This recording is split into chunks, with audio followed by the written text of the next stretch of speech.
was boasting of his speed to his aunt friends in the rose garden. I have never yet been beaten. I challenge anyone here to race with me. There was no answer. There was no ant brave to challenge him. There was nobody able to race with me here. I'm going to challenge those who are flying up there. Andy saw Blue the butterfly. How about you, Blue? I challenge you to race with me.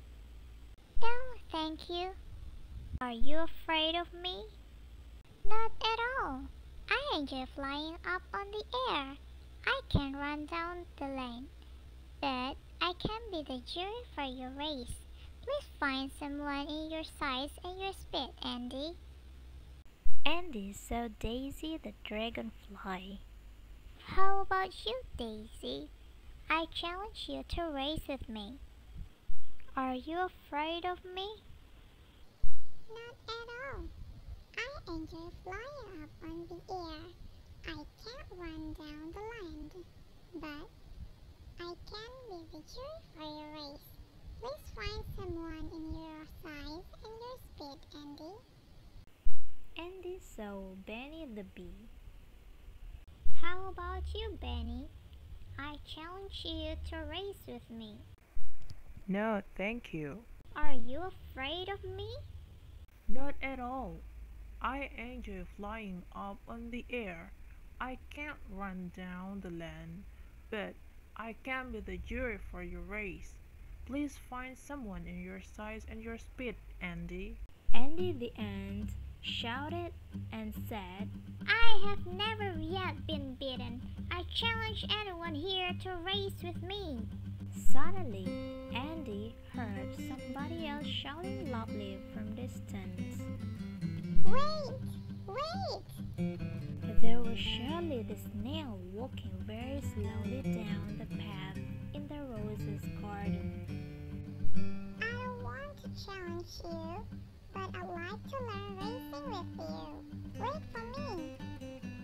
Andy the ant waited for Shirley the snail. The other animals looked at Shirley with a half eye as he was close to Andy. Well, now I accept your challenge, if that is what you want. That is a good joke. I could dance around you all the way, Shirley. Keep your boasting till you're beaten. Shall we race? So a race competition in the garden was fixed and the start was made. The juries were Blue the butterfly, the Daisy the dragonfly, and the Benny the bee. Andy the ant darted almost out of sight at once, but soon he stopped under the red beautiful roses. He believed that Shirley the snail could never catch him.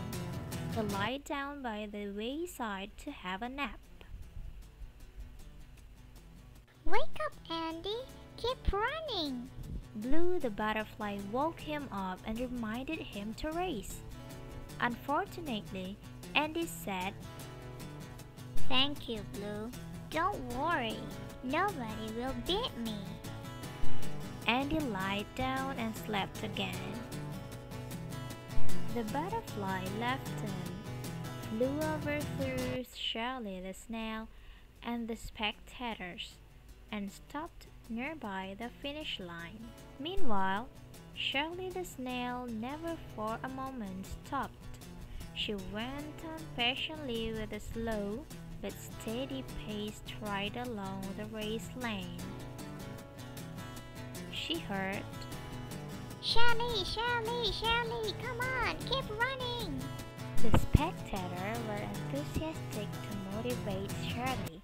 She passed the red roses and she started sweating. Wake up, Andy. Keep running. Daisy the dragonfly woke him up and reminded him to race.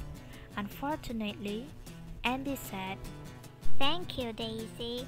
Don't worry, nobody will beat me. Andy lied down under the red roses and slept again. Meanwhile, Shirley the snail never for a moment stopped. She went on patiently with a slow but steady pace straight along the race lane.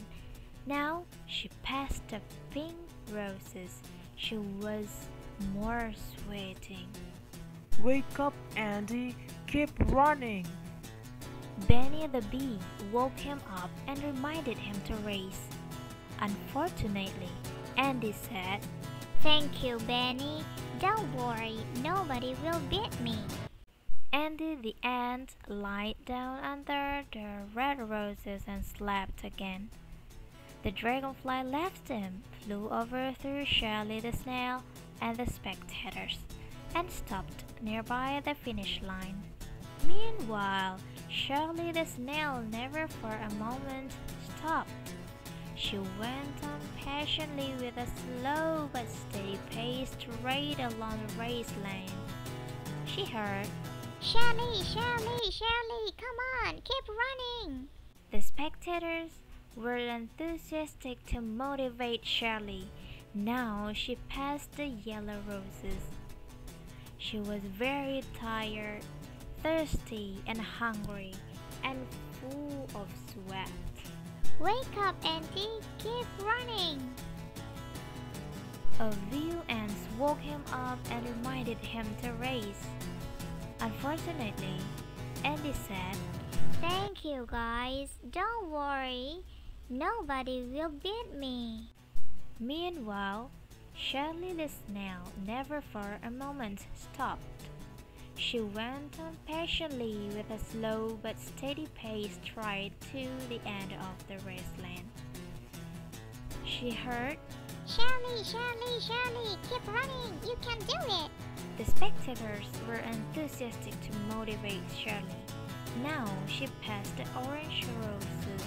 She was more tired, more thirsty, and more hungry. She could feel the salty of his sweat. Finally, the red rose shook Andy the ant and said, Wake up, Andy! Keep running! Thank you, dear roses. Don't worry, nobody will beat me. Andy the ant woke up from his nap. He saw Shirley the snail just near the winning post. Andy ran as fast as he could, but it was too late. He saw Shirley had reached the finish line nearby the red rose. The jurors and her friends were waiting for her. You are Shirley the Inspirer. You have inspired us, so we'll never give up. Just like you didn't give up today. We are proud of you. Shirley could hear Shirley, Shirley, Shirley. her friends and the other spectators were enthusiastic to congratulate her. She is so happy and grateful. Congratulations, Shirley. You are Shirley the teacher. You have taught me something very valuable today. I'll never forget you, and I'll never forget this day. I'm so sorry for underestimating you. I'm proud of you now. The sun was smiling and shining. The butterfly, the dragonfly, and the bee enjoyed flying around the roses garden. Andy the ant was happy to see the happiness in Shirley and Snail's eyes. That morning turned into cheerful and beautiful.